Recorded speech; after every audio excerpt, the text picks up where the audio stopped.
Como septiembre es mes de la Biblia, vamos a dar algunas explicaciones para entender mejor algunos aspectos de la Biblia. Primeramente, cosas que son interesantes saber antes de empezar a estudiar la Biblia. Esto aparece en la introducción de la Biblia latinoamericana. Preguntas de todos los tiempos. ¿Qué había al principio? ¿Quién ha hecho el universo? ¿Por qué la vida y por qué la muerte? ¿Cómo ha surgido el hombre?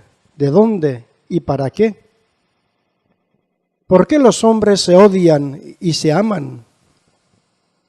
¿Por qué somos capaces de las mayores atrocidades y de los mayores heroísmos? ¿Por qué nos hacemos unos a otros la convivencia imposible? ¿Por qué destruimos la vida si tanto la amamos? Los hombres seguimos haciéndonos estas importantes preguntas y tratando de encontrar una respuesta. Pues bien, vamos a intentar dar la respuesta desde lo que nos dice la ciencia y desde lo que nos quiere decir la Biblia. La Biblia recoge desde el principio la respuesta de Dios. Antes de comenzar, conviene sentar algunas bases para evitar perdernos en el estudio de la palabra de Dios y de esa manera llegar a conclusiones erróneas. Quizá alguna vez has llegado a escandalizarte al oír ciertas interpretaciones de cosas que nosotros hasta hace poco las habíamos tenido como algo intocable. No te asustes por ello. No creas que se está rompiendo la integridad de la palabra revelada por Dios. Antes bien, no se hace sino reforzar la grandeza de Dios. Sin embargo, para evitar ciertos confusionismos, es conveniente tener las ideas claras y saber qué es lo fundamental. Por eso, ten siempre presente lo siguiente. Primero, que la Biblia no fue escrita por el puño y letra de Dios, sino que Dios inspiró a unos hombres unas verdades fundamentales y dejó que ellos expresaran como pudieran. Y lo hicieron, lógicamente, con las formas, las palabras, los conceptos y las expresiones de su tiempo. Por ejemplo, los hombres del tiempo en que se escribió la narración del Génesis creían que la tierra era como una gran plataforma cubierta por una especie de cúpula en la que estaban colgados el sol, la luna y las estrellas. En dicha cúpula había también unas compuertas que se abrían de vez en cuando y daban paso al agua que había por encima y llovía. Así era el conocimiento que ellos tenían del universo. Como puede apreciarse, era muy imperfecto. Pero al preguntarse quién lo ha hecho, Dios les reveló la verdad. Dios lo ha hecho. Por eso nosotros hoy seguimos intentando dar una explicación ayudándonos de todos los conocimientos que tenemos del mundo, que son bastante más amplios. Por eso no podemos decir de ninguna manera las cosas tal y como se dijeron en tiempos de Moisés, aunque la verdad fundamental sigue siendo siempre la misma. Pero para expresar esa verdad, nosotros emplearemos nuestro lenguaje, nuestras palabras, nuestros conceptos y nuestras formas de expresión. En segundo lugar, que la Biblia no es un libro de historia tal y como nosotros lo entendemos, donde se narra al pie de la letra los acontecimientos que existieron alguna vez. No, la Biblia más bien es una reflexión a la luz de la fe sobre ciertos hechos que ocurrieron y que el pueblo los interpretó dándoles una visión religiosa. En tercer lugar, la Biblia no es un libro científico donde las palabras responden matemáticamente a lo que gramaticalmente expresan. Es más bien el diálogo de Dios al hombre, que a veces incluso rompe hasta los mismos moldes o modelos de diálogo humano. En cambio, la ciencia es la encargada de hablarnos sobre el origen del mundo, del hombre, del universo. Su tarea es la de ir descubriendo todo lo que existe e incluso cómo se va desarrollando. Intentará dar teorías y procurará demostrarlas con argumentos. En definitiva, se esforzarán los científicos en decirnos el cómo se hizo y tal vez el cuándo. La Biblia no se mete en eso. Ella nos dice que Dios fue el autor de todo.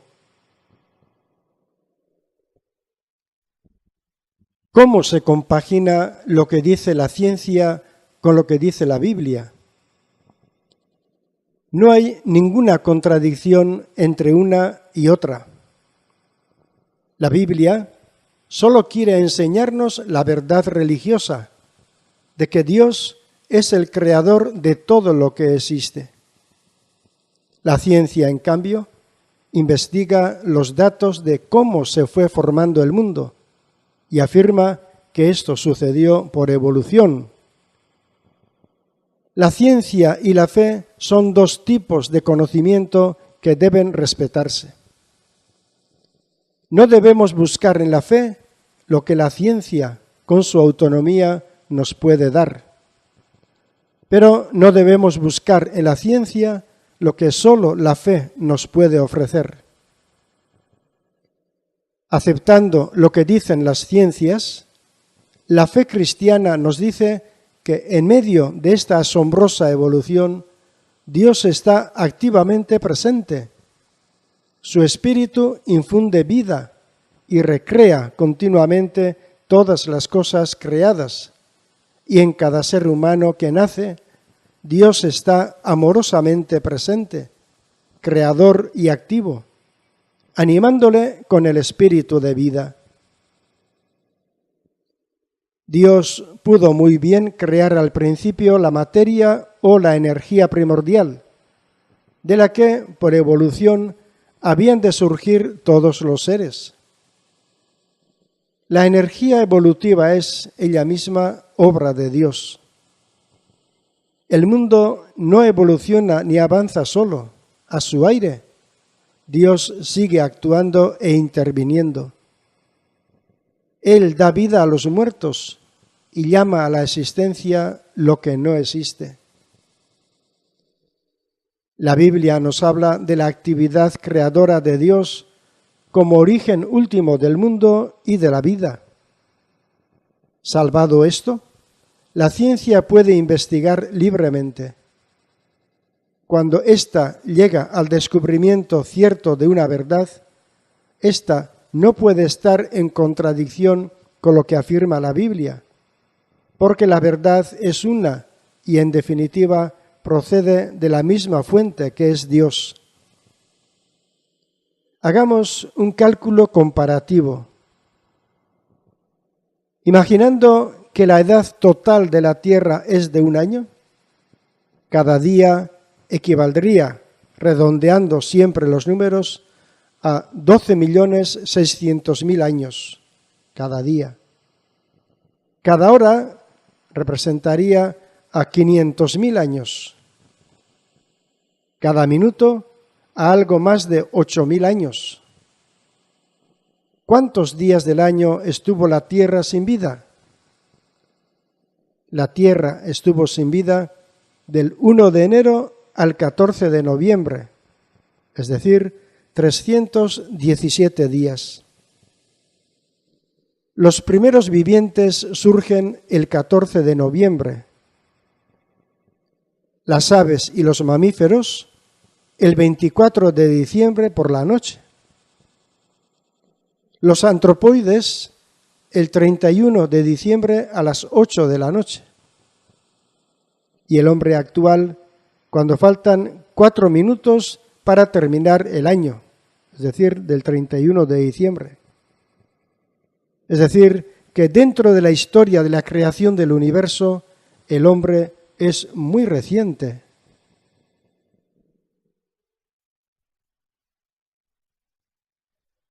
Hablemos de la Biblia y tradición.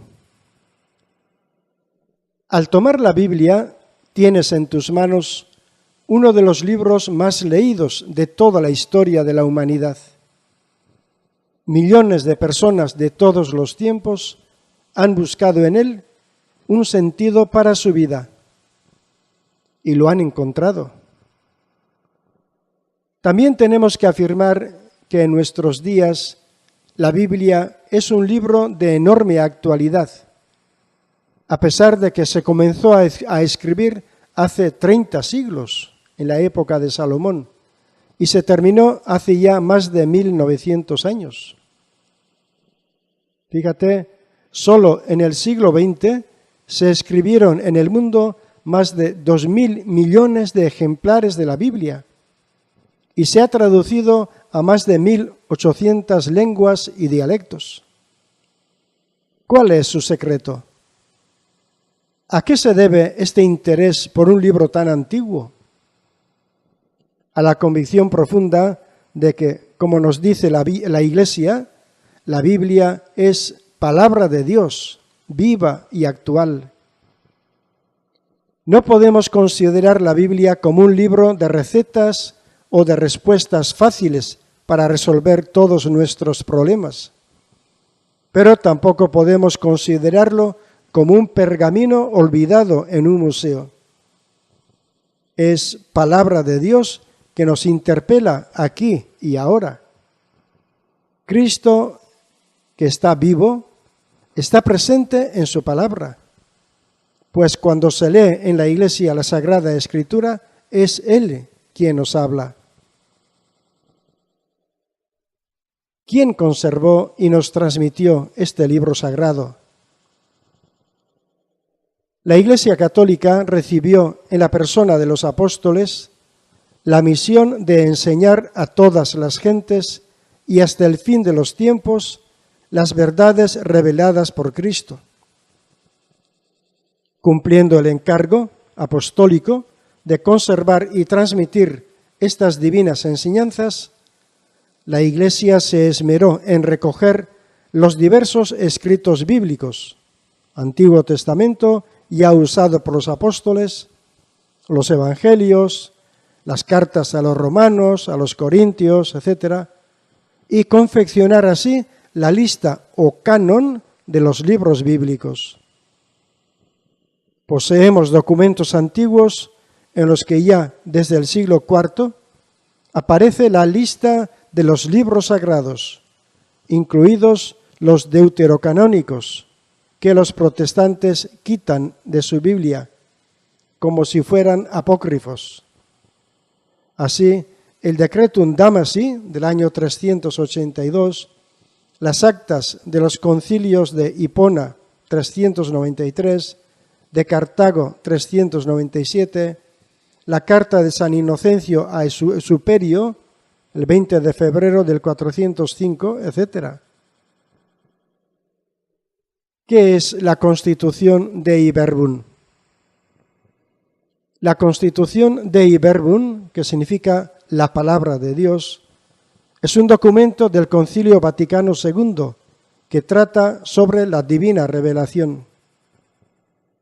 La Iglesia no se ha contentado solo con transmitirnos la Biblia, sino que a lo largo de la historia, a medida que iba creciendo y perfeccionándose el conocimiento de la misma, ha ido dando instrucciones y normas para mejor comprender el mensaje de Dios. La Constitución Dei Verbum es el último documento importante que nos ha dado al respecto. Veamos algunas de sus enseñanzas. Nos dice que no solo la Biblia. quiso Dios, con su bondad y sabiduría, revelarse a sí mismo y manifestar el misterio de su voluntad. La revelación se realiza por obras y por palabras, intrínsecamente ligadas. Así pues, Dios se nos manifiesta no solo por la Biblia o palabra de Dios escrita, sino también por medio de sus obras o palabra de Dios acontecida, como la creación y las maravillas que hizo con su pueblo en la historia de la salvación que culmina en Cristo, mediador y plenitud de toda revelación. Es más, dentro de esta palabra de Dios acontecida, coloca el hombre de fe los acontecimientos de la vida, éxitos y fracasos, salud y enfermedad, muerte, ciclones, terremotos, pobreza, desempleo, injusticias, guerras. Muchas de estas cosas no son voluntad de Dios, pues son contrarias a su plan de salvación. Pero, leídas a la luz de la fe, nos dejan un mensaje interpelante de Dios.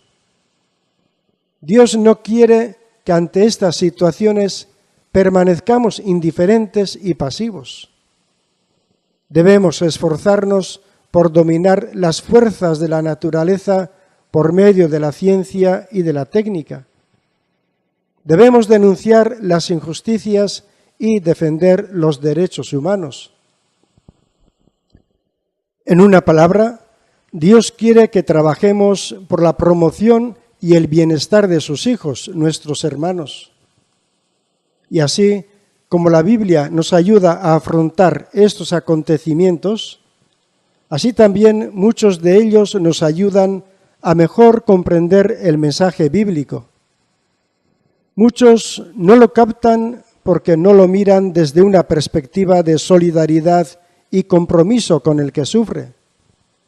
No podemos olvidar que Dios ha escondido estas cosas a los sabios y entendidos y se las ha revelado a la gente sencilla.